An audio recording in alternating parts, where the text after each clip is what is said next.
usmjereni su na Ministarstvo vanjskih i europskih poslova. U njihovo ime predstavnica Marija Burić-Pejčinović, državna tajnica.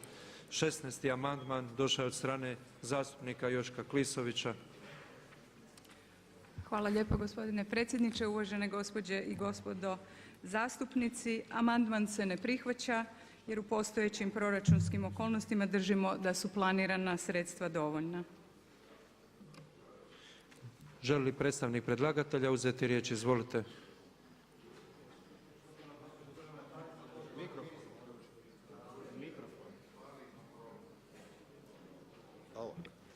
Poštovani ministri, jedan od glavnih prioriteta ove Vlade proklamiranih javno je oporavak gospodarstva.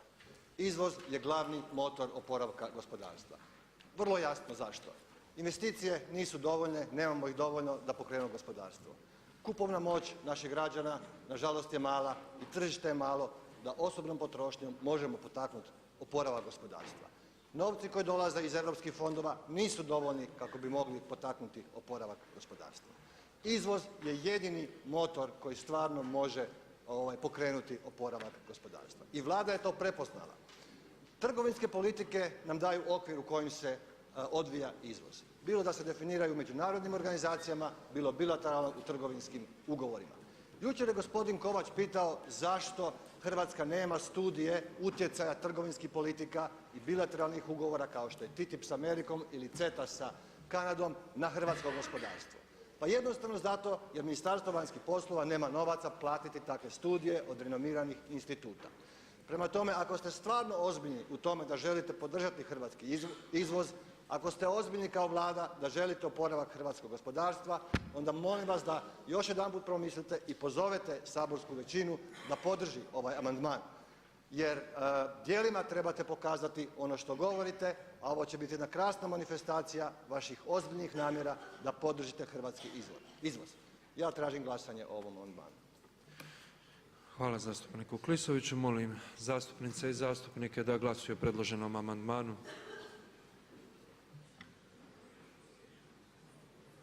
Glasovanje je završeno. Utvrđujem da navedeni amandman nije stekao dovoljnu većinu. 17. amandman također dolazi od zastupnika Joška Klisovića. Vlada ne prihvaća predloženi amandman s istim obrazloženjem. Držimo da u postojećim proračunskim okolnostima sredstva koja su planirana su dovoljna. Predstavnik predlagatelja želi uzeti riječ. Izvolite. Hvala lijepo gospodine predsjedniče Sabora. Dakle, iz glasanja o prvom amandmanu meni je sad potpuno jasno koliko je Vlada ozbiljna da podrži hrvatski izvoz.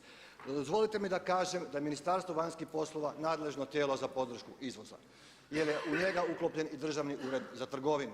Ministarstvo vanjskih poslova vodi i Vladino povjerenstvo za internacionalizaciju našeg gospodarstva odnosno izvoz. Prema tome, gospodarska diplomacija daje onu konkretnu podršku našim izvoznicima koja se svodi na to da pronalaze izvozne prilike, konkretne poslove, da rješavaju pitanje diskriminacije, oslobađaju robu na carini, da sudjeluju u osiguravanju naplate naših gospodarstvenika. I gospodarstvenici su prepoznali njihov rad. Na ovaj način ukidajući im novac vi de facto ukidate potporu našim izvoznicima na terenu.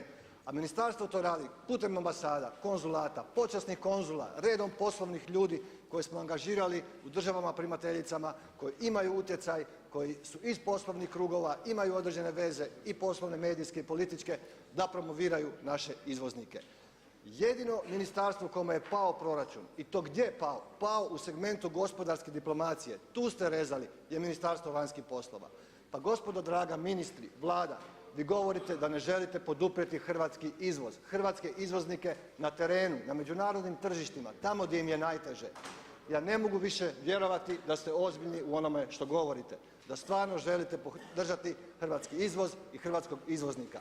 Jer ovo je infrastruktura koja ga podržava u inozemstvu, na međunarodnim tržištima. Nitko nego naša diplomacija, naša veleposlanstva, naši konzulati, naši počasni konzuli.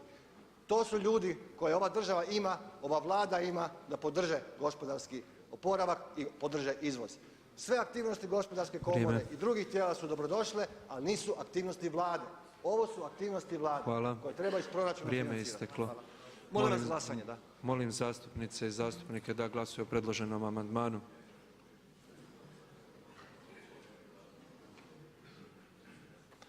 Glasovanje je završeno. Utvrđujem da navedeni amandman nije stekao potrebnu većinu.